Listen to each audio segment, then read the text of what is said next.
ஹரஹர சங்கர ஜெய ஜெய சங்கர. ஒரு சமயம் கிருஷ்ணரும் அர்ஜுனனும் தோட்டத்தில் உலாவின் இருந்தப்போ ஒரு பறவை பறந்து போயின்னு இருந்தது. கிருஷ்ணர் அதை அர்ஜுனனுக்கு காமிச்சு, அர்ஜுனா அந்த பறவையை பாரு, அது புறா தானே அப்படின்னு கேட்டார். ஆமாம் பிரபு, அது புறாதான் அப்படின்னு அர்ஜுனன் பதில் சொன்னான். கொஞ்சம் இரு அர்ஜுனா, எனக்கு என்னமோ அதை பார்த்தா கழுகு மாதிரி இருக்கு, அது கழுகான்னு பார்த்து சொல்லுன்னார் கிருஷ்ணர்.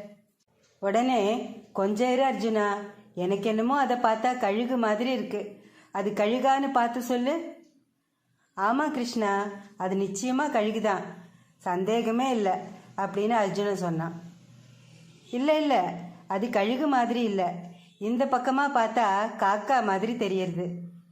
ஆமாம் கிருஷ்ணா, எனக்கு கூட அப்படி தான் தெரியுது, அது காகமே தான் அப்படின்னார் அர்ஜுனர்.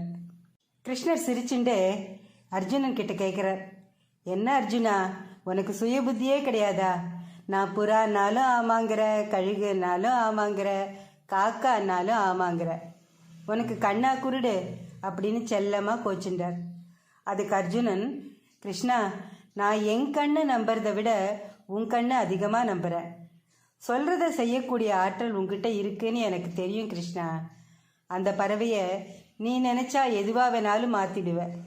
அதனால தான் நீ என்ன சொன்னாலும் நான் ஆமான்னு தலையாட்டினேன் அப்படின்னா. பக்தின்னா இப்படி தான் இருக்கணும். நாம் நம்புகிற தெய்வத்து மேலே நமக்கு அசைக்க முடியாத நம்பிக்கை இருக்கணும். குருட்சேத்திர போரோட வெற்றிக்கு இந்த நம்பிக்கை தான் காரணம். நம்ம வாழ்க்கை கூட குருட்சேத்திர போர் மாதிரி தாங்க இருக்கு. பொழுது விடிஞ்ச பொழுது போனால் எதுக்காவது போராடிட்டு தாங்க இருக்கும். சில நேரங்களில் என் பிரச்சனைகள் தீர்றதுக்கான எல்லா கதவும் அடைப்பட்டு போச்சு, இனிமே எனக்கு நல்லது நடக்க வாய்ப்பே இல்லைன்னு நாம்ளே நினைக்கிற அளவுக்கு ரொம்ப சோர்ந்து போயிடுறோம். கடவுள் நினச்சா கண்ணை மூடி கண்ணை திறக்கிறதுக்குள்ள நம்ம வாழ்க்கையை அப்படியே மாற்றிடுவார். கடவுளால் முடியாதுன்னா யாரால் முடியும்?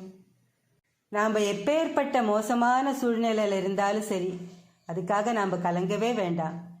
கடவுள் நம்ம கூடவே இருக்கார், எல்லாத்தையும் பார்த்துட்டு தான் இருக்கார் அப்படின்னு முதல்ல நாம் நம்பணும். வாழ்க்கை இப்படியே போயிடாதுங்க. நம்ம வாழ்க்கையில் கடவுள் நிச்சயமாக மாற்றங்களை கொண்டு வருவார், சந்தோஷங்களை அள்ளி கொடுப்பார். நாம் எதிர்பார்க்குற வாழ்க்கை நிச்சயமாக நமக்கு கிடைக்கும். நம்பிக்கையோடு காத்திருப்போம், நல்லதே நடக்கும்.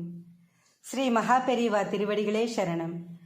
ஹரஹர சங்கர ஜெய ஜெய சங்கர. காஞ்சி சங்கர காமகோட்டி சங்கர.